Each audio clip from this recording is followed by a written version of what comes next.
Essa é a segunda parte de um vídeo chamado O Autismo que Ninguém Te Contou.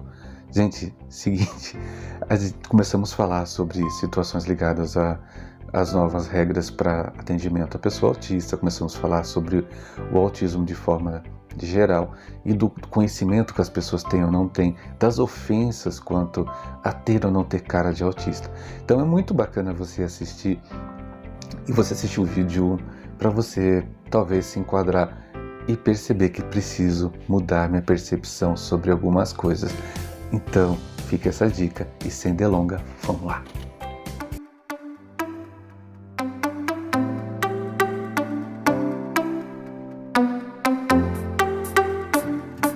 Gente, olha, como eu falo com este é o canal Meu Mundo Autista, este é o Alexandre Soledade. Muito obrigado por você estar aí, mesmo de fundo branco, agora vocês devem estar estranhando, mas vamos lá.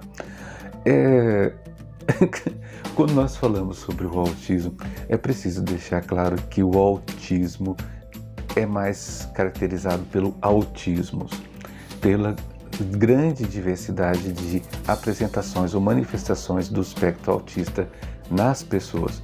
Então, não necessariamente um autista vai ser igual ao outro. Isso é quase que improvável que aconteça. Por isso que professores precisam se adequar, se ajustar para atender às condições e situações autísticas. Mas uma coisa é importante, que você desmistifique de uma vez por todas. E isso, inclusive, pessoas autistas andaram perguntando na web e eu achei muito estranho não sair uma resposta.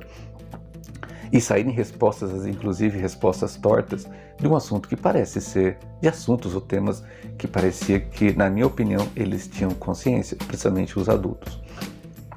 Estereotipia. Gente, estereotipia são aqueles movimentos involuntários de formas exageradas, soberbadas, movimentos,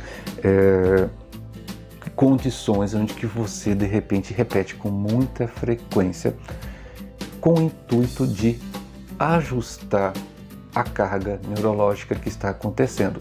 Então muitas vezes a estereotipia, mas o autista tem estereotipia. Sim, é muito visto na pessoa autista as estereotipias, que são o flapping, que é aquele balançar de mão.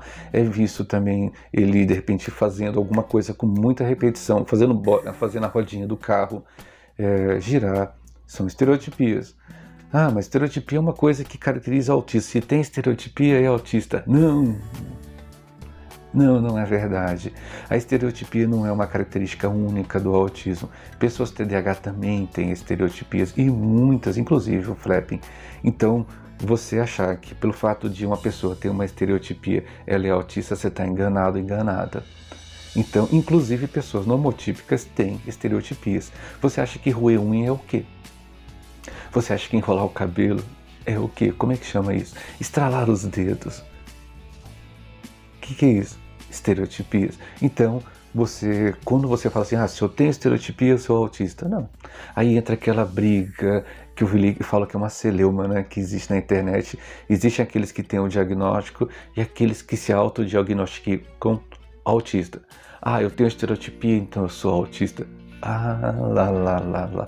Então, você pode se autodeclarar autista, tudo bem, é um direito seu, mas para a legislação é preciso que você vá ao diagnóstico. Muitos que têm traços autísticos não conseguem direitos do autista porque tem medo ou receio ou não tem condição de migrar para o diagnóstico. É preciso buscar o diagnóstico, gente. Mas por que é importante? Esses dias num grupo que eu participo, que eu fico xeretando lá, né, no Facebook, perguntaram qual que era a intenção de se fazer um diagnóstico.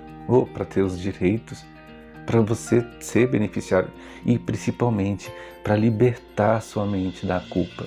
Muitas vezes a pessoa autista, ela é discriminada, ela é taxada, ela recebe vários verbetes, muitas vezes não muito bons, inclusive dos pais, por ser do jeito que é. E isso ela carrega até a fase adulta, parecendo que essa pessoa é insociável, que ela não gosta das pessoas, que ela só faz as coisas erradas. E aí, quando você busca o diagnóstico e descobre que você é autista, você descobre situações ligadas a disfunções executivas que muitos autistas têm. Que raios é disfunção executiva? Disfunção executiva é muito visto nas crianças, jovens e adultos autistas, que é aquela dificuldade que essa pessoa tem de cumprir uma determinada função, executar uma função sem que alguém mande ela fazer. Ah, mas como assim? Gente, isso é coisa de autista? Não, porque normotípicos também tem. Muitas crianças principalmente na fase inicial da infância, têm disfunção executiva. Adolescentes normotípicos também têm disfunções executivas, mas a deles é chamada de preguiça. Mas o autista tem sim disfunção executiva. Então fica muito difícil quando os pais falam assim: poxa, eu tenho que falar para você tudo o que você tem que fazer. Já se enxergou assim? Então você chega na fase adulta falando: poxa vida, só dou trabalho para meus pais, cara, não faço nada, esqueço o que eu estou fazendo. Aí você descobre que isso talvez seja uma característica autística sua. E você nunca procurou o diagnóstico. Se autodeclarar autista, gente, é uma saída, mas não é a solução. Você não vai ter benefício nenhum disso na escola, você não vai ter benefício nenhum disso na faculdade. E não pode também ser utilizado como uma muleta para que você justifique no autismo a sua incapacidade de tentar fazer as coisas. O autismo, sim, nos limita, ele torna as coisas mais difíceis, mas não impossíveis. Temos casos que eu acompanho, pessoas muito próximas a mim, que além do autismo têm paralisia cerebral, e essas pessoas conseguiram chegar à faculdade porque era o desejo delas chegar à faculdade.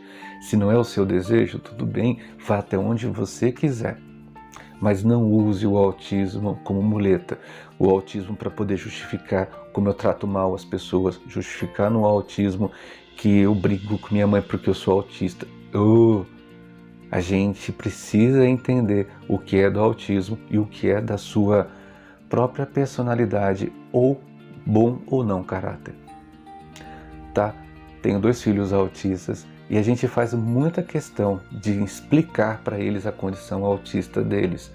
E eu também tenho que procurar o fenótipo ampliado do autismo, porque já que eu tenho 2 filhos autistas, por que não procurar?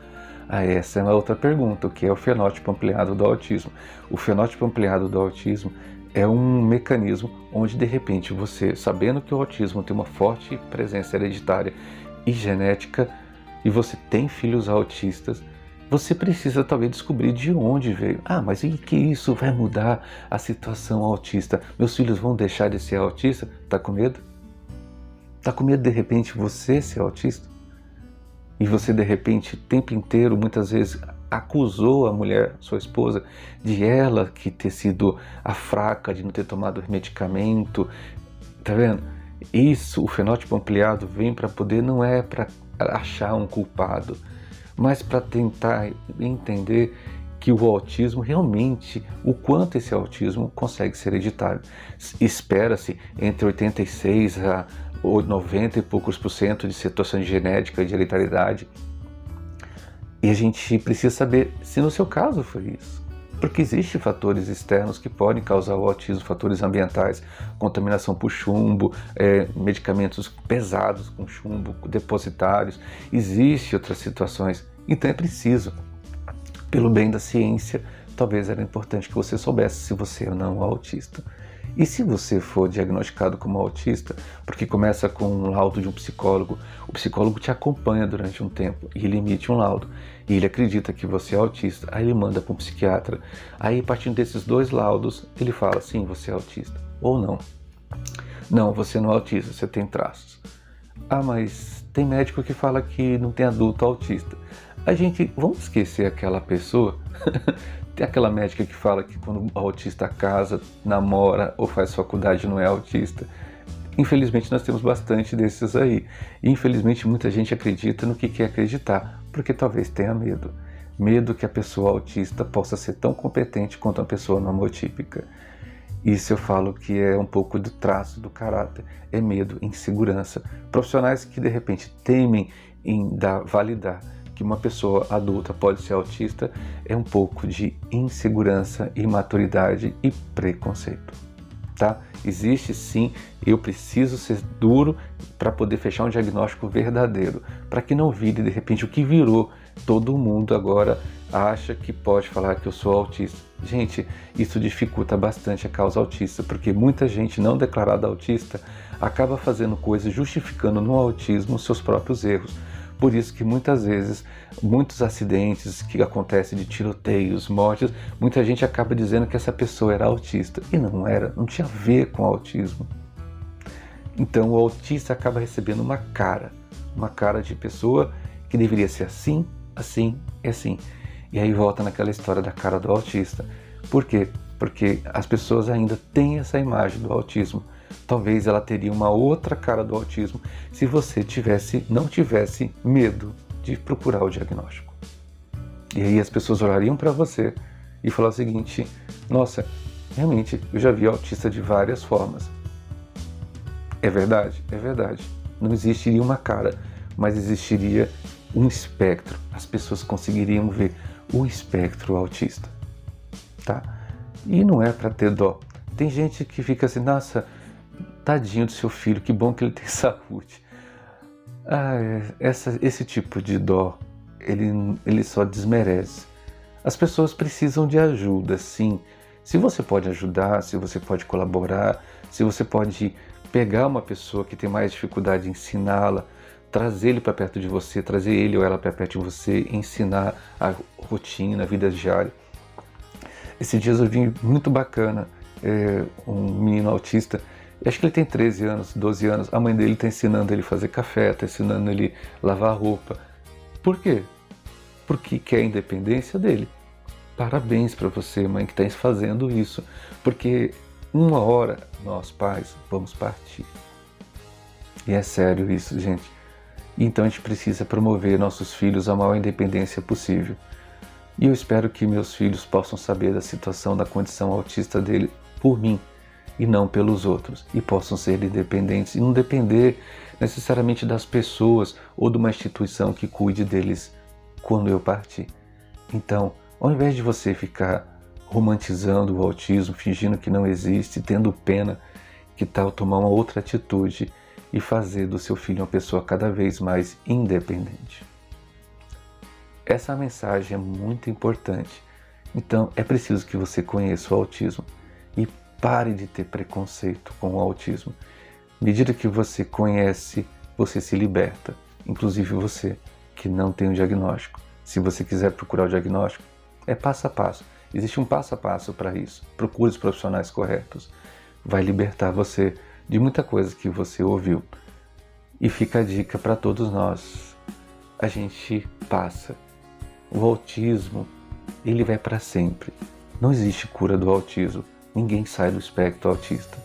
Então, que tal você hoje, partindo do que a gente conversou aqui, dar uma guinada e observar o autismo, o seu autismo, de forma diferente. Tá bom? Até a próxima.